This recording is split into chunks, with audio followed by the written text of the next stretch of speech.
Tyler Perry never ceases to amaze us. We just watched Tyler Perry's Duplicity, and it was duplicitly terrible. I don't know if that even makes sense. Look, let me set the scene for y'all. Tyler Perry was heavily inspired by a one Jussie Smollett during this.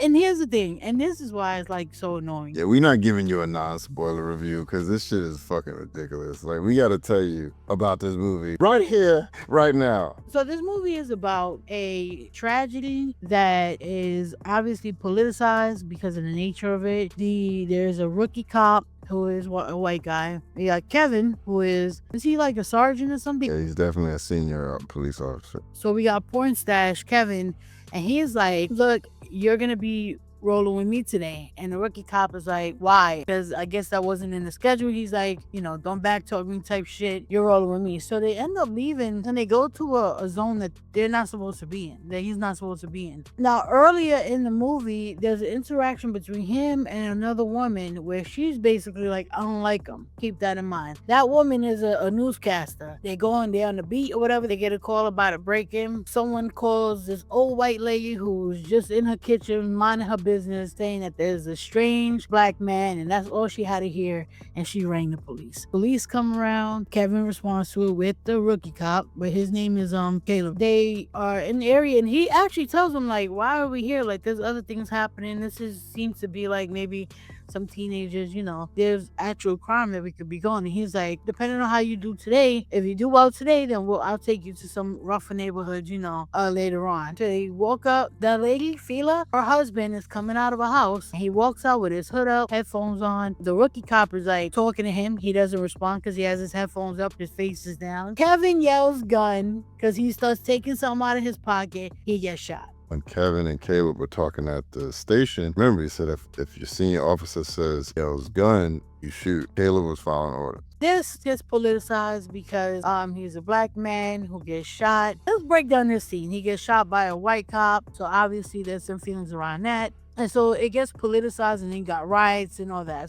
And Rodney, which is the man who got shot, seems to be probably, I would say maybe in his like 30s, late 30s, early 40s. Now, at your age, are you walking into a house through the side with your head down, headphones on, if it's not your house? Now, the crazy thing is that he went in with the hood, with the headphones on, looking down with his hands in his pocket. The crazy thing is that his music had to be like ear-splittingly loud, not to hear another person yelling at him.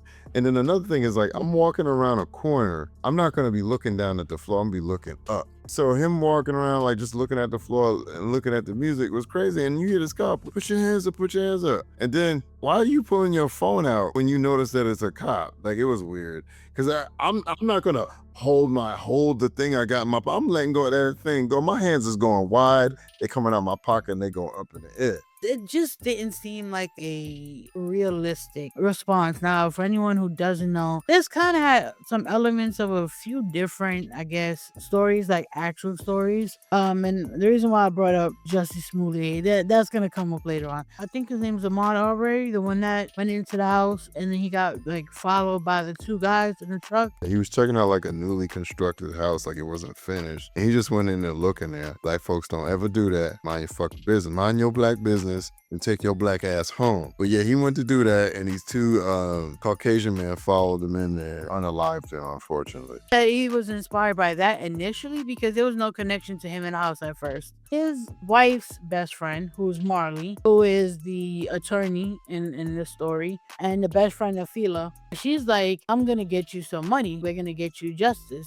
Her boyfriend, Tony, who Fela introduced her to a year earlier, had an issue with the police department as well. Apparently, they tried to set him up. She fought his case and got him $300,000. That's going to be important later on. Put a pin in that. They're looking around, and I'm going to tell you, this movie, we didn't get to no real action for like an hour and a half. The movie is only an hour and 50 minutes. Like, we were like, what is going to happen here? To add to that, This is basically like a boring ass like Hallmark movie that's like teaching you a lesson about bigotry and police brutality. You think? It does the typical Tyler Perry thing. It's this terrible dialogue between characters, tons of overacting or no acting at all. The cast is mildly attractive. One guy kind of looks like a broke Drake. He looks like Drake's evil twin. And then like the main character and her best friend got wonky eyes and shit. And it's just like, you listen to these people talking to each other, and you're like, did a human write this? Like, what does Tyler Perry do all day? Does he just like sit in his,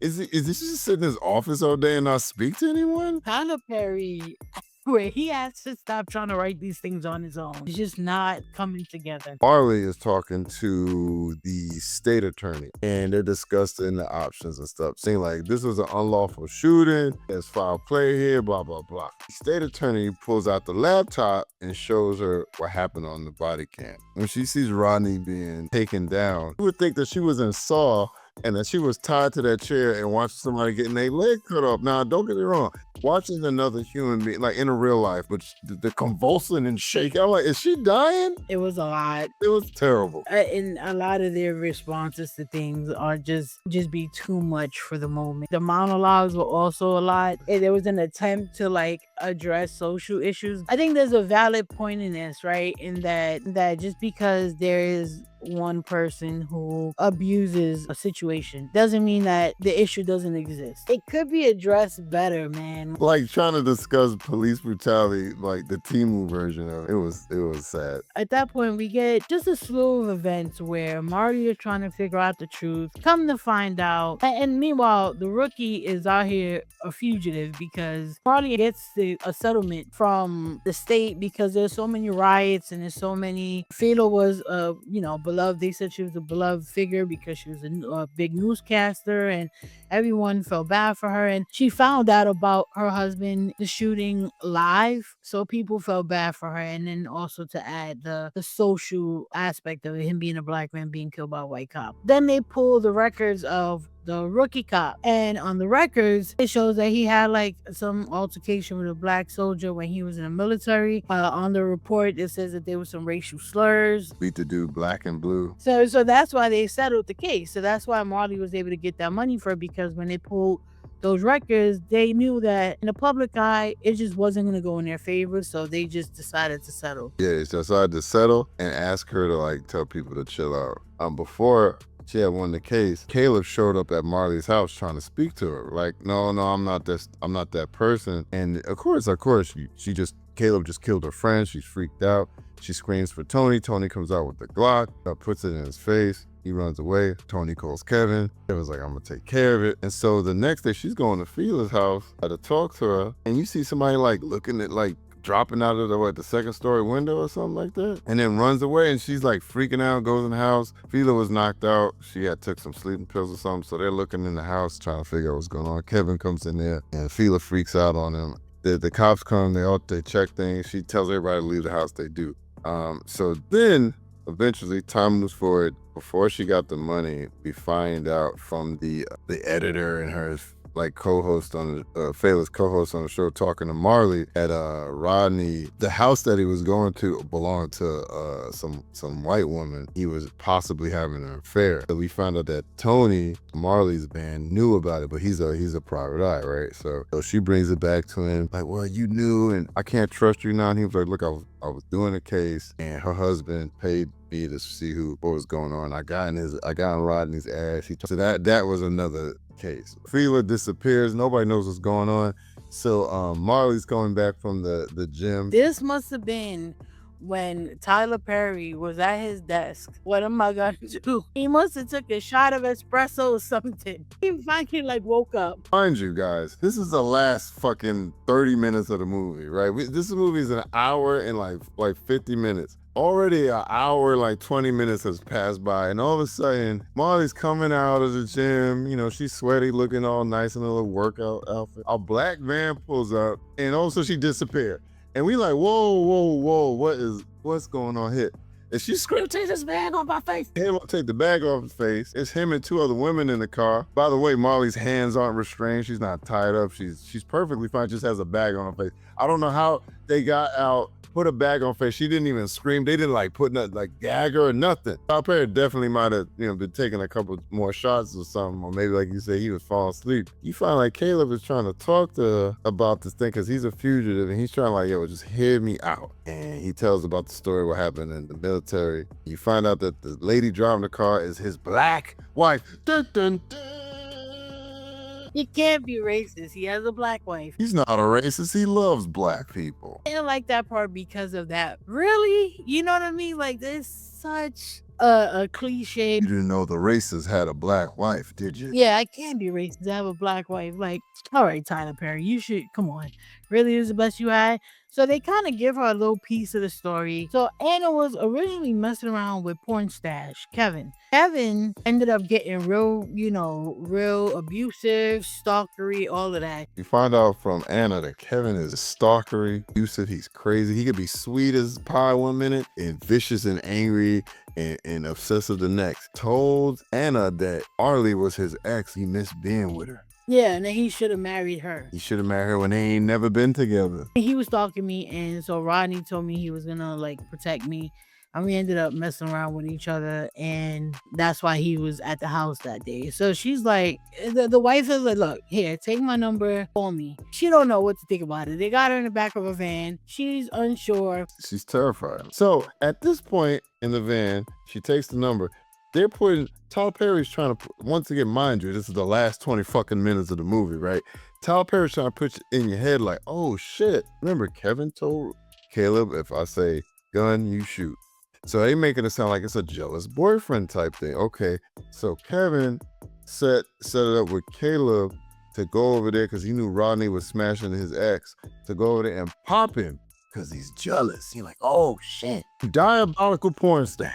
So in the next scene, she's in her office and she's like looking at the zone that he was in, and she calls her boyfriend. And I guess this is when people started realizing that she was figuring shit out. Then she calls her boyfriend and she's like, hey, is it normal for him to have been in that zone if that's not the zone that he works? She's like, no, it's not normal. So he ends up calling her the co-worker Tefila, the other newscaster, and the guy. I don't know what he does, but he be around. And so she ends up calling him, and they meet up at a motel with Caleb and the wife. They end up pretty much laying it out for all of them. They also clarify what happened in the service, where the guy that Caleb beat up was actually the ex-boyfriend of the wife, and the racial slurs and everything that they say he said, that never happened. He lied on the report. It basically like, look, he's a good guy, he didn't do anything. And I was like, well, goddamn, this guy just keeps getting set up. Like, he's like paying for all his ancestors with his. He's over there, let my people go. Like, so then Anna is like, look, I have a bunch of proof of like Kevin and what he was doing, but it's on a phone in the place that I was renting. Which this is wild too, because she said the place that she was renting, right? Marley drives up there, and guess who pops up behind her? Tony. Like this guy straight out of like Assassin's Creed. He just pops up and like grabs her by the neck and shit. She's like, oh shit. And it's like, Tony, like, Drake, if you don't get your soft ass off me. And he's like, yo, I got some information. Even if you had information, why would you meet her there? Okay, then guess who else rolls up? Fucking porn stash in his Lamborghini or whatever the hell. In a Lambo. A cop driving a Lambo. He's like, hey, I rent this spot out, which is the spot she was going to. And the other chick said that it was, maybe they were renting it together. So he's like, why don't y'all come inside for a little bit? So they're both kind of being hesitant to go in. Tony's like, let's just go. So they end up going in. They both go into the house. She asks where the bathroom is. And she goes to the bathroom. She finds the phone. Marley does what I hate. She is blasting this phone on speaker with all the evidence on it. I'm like, why are you playing this in the bathroom?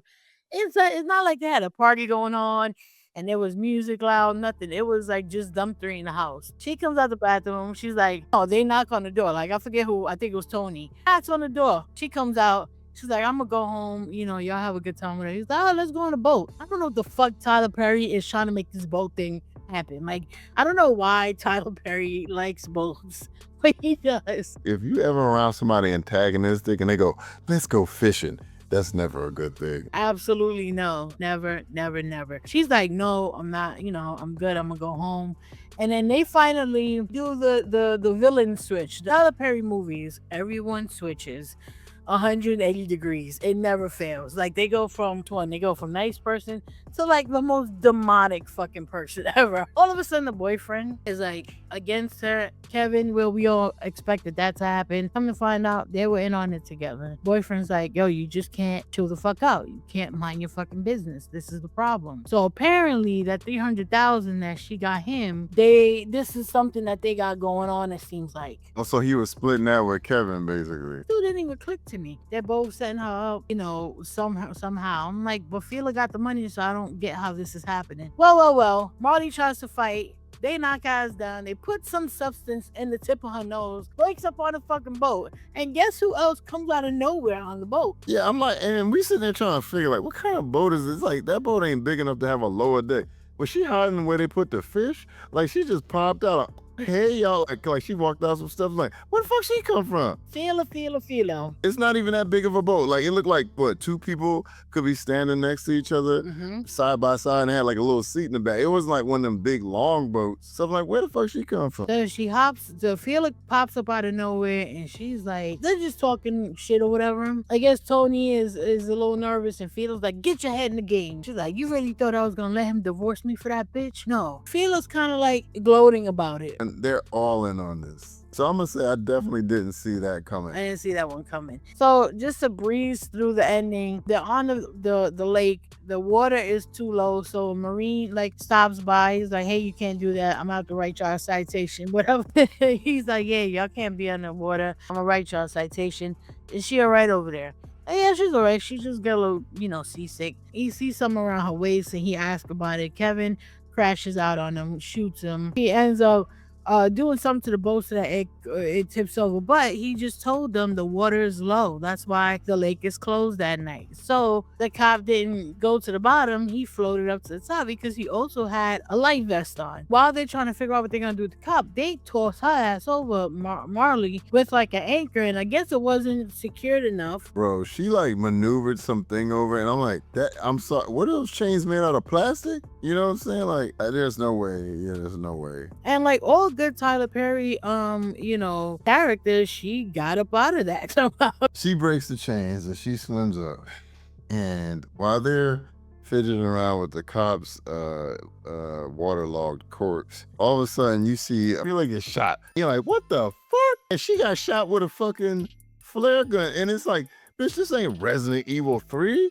You know what I'm saying? Like, she got shot with the flare gun and it almost like launched through her whole body. Like, she got shot in the back. You see it burning from the front. So then she pops Kevin. Same thing. He gets hit and it's like, it like burned through the front. Like, what is it? A jack-o'-lantern? Like, what's going on? And then she pops Tony and then she shoots one off in the air. And I'm like, what kind of flare gun is this? This man must be the strongest flare gun on the face of the earth. That was ridiculous. They're back on the news show and she's explaining what's going on. And she gives this long fucking monologue bullshit. Yeah, and the racists or the conservatives are gonna take this and say that none of these crimes to have any validation because of these couple of crazies.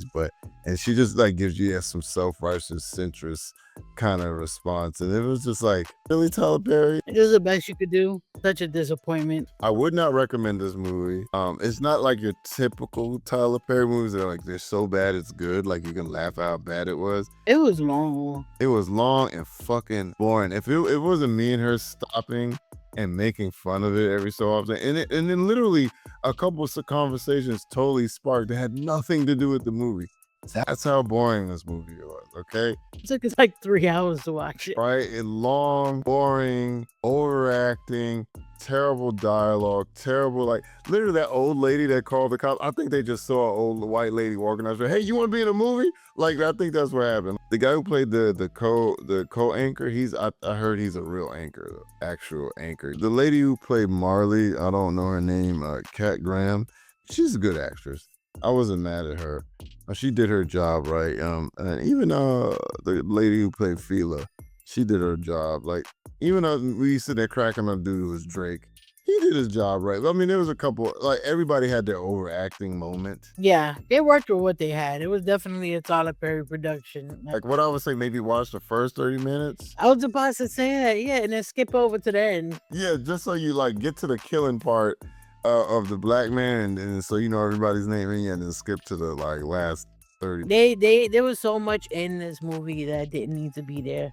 All right, you took a social issue, which could have been like, it could have been a good movie on like a commentary on that specific issue, but then you did exactly what you said people would do, which is like pretty much make a mockery of it by making it a ski. You have like a really in-depth social commentary, but like really done in a way like it could have been a little bit more thoughtful. But yeah, you're right. Just to turn it into some like thriller scheme at the very end, like it's kind of like really disingenuous of a movie to do that type of stuff. A disingenuous approach to the topic. It's like giving the medicine and the candy, and I think Tyler Perry had an opportunity here. Tyler Perry, you gotta stop writing your own shit, and you gotta stop doing it in like a day's time. He wrote and directed this, by the way. In a week, I think he did this. No, apparently this happened in a week. He didn't become a billionaire hiring a bunch of writers, okay? Yeah, that's true. I think Tyler Perry is doing that strategy, shocking all that, because he won't stop putting out content. Like every platform has his fucking content. This is an Amazon Prime. He just put something out on Netflix not too long ago. Yeah, there's a couple shows. I know, and they're probably all fucking just as bad as this shit. Don't watch his stuff. Boycott Tyler Perry. Boycott him. The one good thing I will say about Tyler Perry is that at least he keeps some of these actors and actresses working. The bad part about it though is that, but there's so many other parts of like movie production that he can enlist like young talent, writing being one of them, and allow them to shine, like, and just put the money behind it. You have the studio, he has the ability to produce these like his high quality productions, and it's like, why not get some young writers, some fresh ideas? He's like writing a story, sewing the wig together. Stupid ass movie. Anyways, I'm done talking about this stupid ass movie. If you like this review, sub and like the shit. This movie sucks. Tyler Perry, shame on you. That's it. I'm done. Get out of here. Don't watch this movie. Don't watch it. Don't waste your time. Anyways, we out of here, y'all. Peace. Later, y'all.